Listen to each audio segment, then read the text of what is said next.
And that, let's talk about this before this call is over, because I know you did want to talk about saving slash investing, right? Here's the idea here, right? The portfolio I gave you is gonna probably earn 8%, right? Your student loan debt is probably like what, like 4%? yes, sir.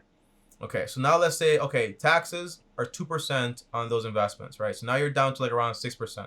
You also have fees to worry about.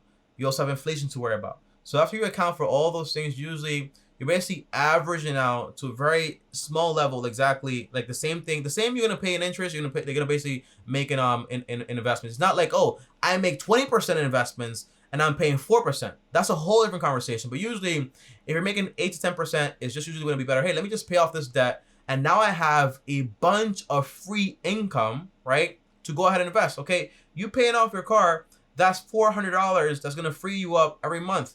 You paying off the student loan debt is gonna free you up money when they do start charging you money for the whole student loan debt. Does that make sense?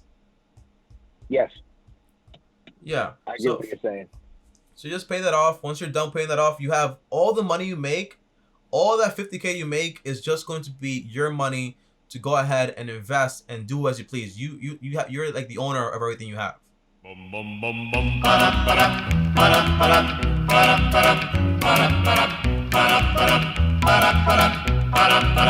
You've got to start at the bottom if you're ever gonna reach the top. You've gotta watch all the seeds you sow.